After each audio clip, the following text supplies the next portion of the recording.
Dear students, welcome to the third lecture of Paramount Grammar School satellite on Sadiqabad. आज आपका third lecture है। बेटा जी, हमने शुरू से पढ़ा है कि आपने कि ये मेथड्स कितने होते हैं क्वाड्रेटिक के क्वेश्चन को सॉल्व करने के, और कल हम लोगों ने फैक्टराइजेशन मेथड हमारा ख़त्म किया, कंप्लीट किया कि फैक्टराइजेशन मेथड कैसे हम सॉल्व करते हैं फैक्टराइजेशन मेथड से सवालों को। और आज हमारा जो लेक्चर है वो कंप्लीटिंग स्केयर पे है कि हमारा आज कंप्लीटिंग स्केयर के मदद से हम लोग क्या करते हैं कि किस तरीके से इन सवालों को सॉल्व करते हैं, वो वाला हमारा आज का लेक्चर है। और उम्मीद है कि आप लोगों ने फैक्टराइजेशन के जो बाकी सवाल मैंने असाइनमेंट्स के तौर पर आप लोगों को दिए थे वो ज़रूर किए होंगे हल, और इसका आखिर में आपको बड़ा फ़ायदा होगा क्योंकि लास्ट 2 डेज़ जो है वो हमारी असाइनमेंट्स होगी जो आप लोगों ने स्कूल में जमा करवानी है। वो इन्हीं सवालों के बेस पे होगी, जो सवाल हम लोग छोड़ रहे हैं ये आप लोगों को असाइनमेंट्स के तौर पर दिए जा रहे हैं। यही सवाल आप लोग घर से हल करके हम इंशाल्लाह जुमेरात तक आपके लेक्चर होंगे।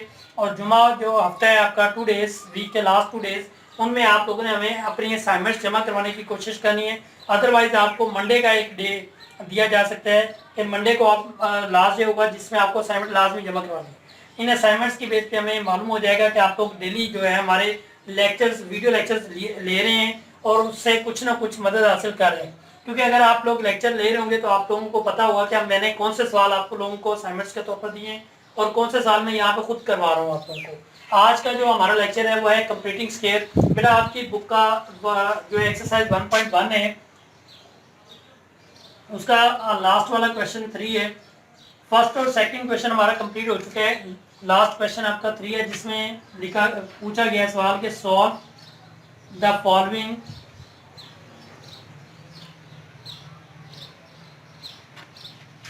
equations by completing square।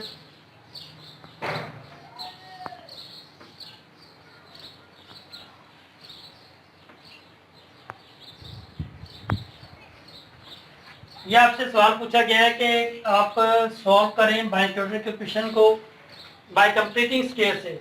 तो सबसे पहले आपके पास एक सवाल आ रहा है जो आपके इस एक्सरसाइज का फर्स्ट क्वेश्चन है 7x²। ओके बेटा, आपके पास पार्ट नंबर 1 है क्वेश्चन नंबर 3 का, जिसमें पहला सवाल है आपके पास 7x² + 2x - 1 = 0। यह आपके पास इक्वेशन आ चुकी है और इस इक्वेशन को देखते हुए आप ये समझ सकते हैं कि ये आपके पास क्वाड्रेटिक इक्वेशन है। क्यों? यहाँ पे x² की वैल्यू भी मौजूद है, x भी है और 1 भी है, और x की जो पावर है वो 2 है। आपकी जो डेफिनेशन है वो यही कहती थी कि 2 पावर होनी चाहिए, इससे ज़्यादा ना हो। और आज इसको सॉल्व करते हैं कंप्लीटिंग स्केयर से। कंप्लीटिंग स्केयर से सॉल्व करने का पहला जो मेथड है बेटा, आपका पहला स्टेप जो है इस क्वेश्चन का वो ये है कि हम लोग इसको 1 करेंगे। 1 करेंगे मतलब जो x² है यहाँ आपके पास x² के साथ 1 मौजूद होना चाहिए। बाकी कोई भी रकम है, चाहे वो a आ जाए, चाहे वो आपके पास c हो, चाहे वो आपके पास 9 हो, चाहे वो आपके पास 3 हो। जैसे यहाँ पे इस सवाल में हमारे पास 7 है, तो 7 आया हुआ है, हमने 7 को यहाँ से रिमूव करना है। रिमूव करने का मकसद ये नहीं कि मैं माइनस करना शुरू कर दूँ। अगर आप ये माइनस करेंगे तो फिर 7 में से 7 के 0 हो जाएगा, जबकि मुझे ये नहीं करना, यहाँ पे 1 बचाना है। और आपको पता है 1 एक की सूरत में बच सकता है, अगर मैं 7 - 7 करूँगा तो 0 होता है, और 7 / 7 करता हूँ वो 1 होता है। इसका मतलब है मुझे पूरी की पूरी इक्वेशन को किससे डिवाइड करना है? 7 से। आप कहेंगे डिवाइड बाय 7।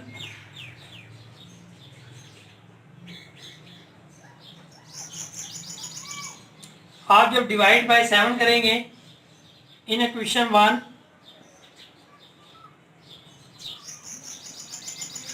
तो ये 7 और 7 डिवाइड कर x² + 2/7x - 1/7 = 0। बेटा आपके पास ये इस फॉर्म में आ चुके हैं, तो 7 से 7 कट गया, तो यहाँ आपके पास जवाब आएगा x² + 2/7x और -1/7 = 0।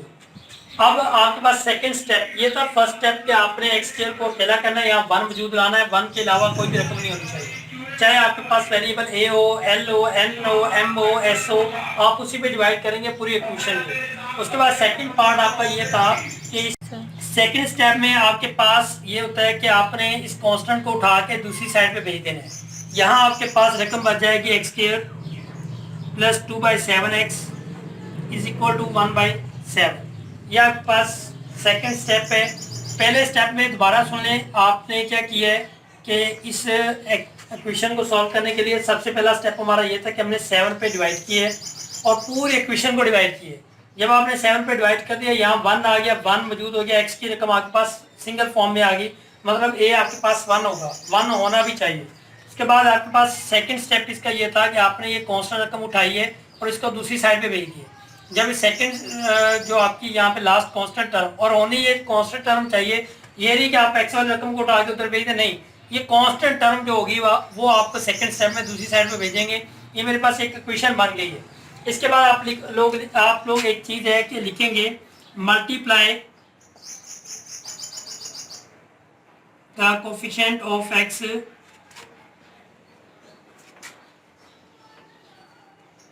विद 1/2।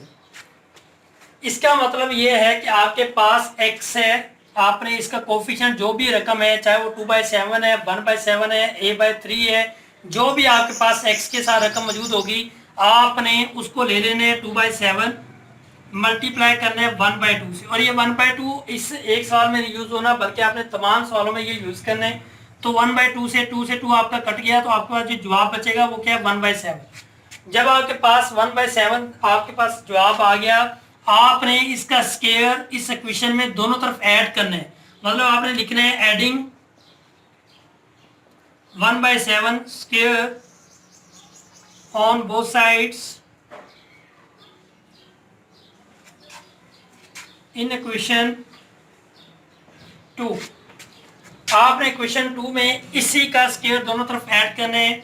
आपके पास एक्स स्क्वायर हो जाएगा प्लस 2/7x और फिर प्लस का 1/7 दोनों तरफ आपने ऐड कर दिए। इधर आपके पास 1/7 है और प्लस का 1/7 का स्क्वायर है। अब देखिए आपके पास इस तरफ दोनों तरफ ये मौजूद है, दोनों तरफ स्क्वायर मौजूद है। अगर ज्यादा है तो आप इसको सॉल्व कर लें।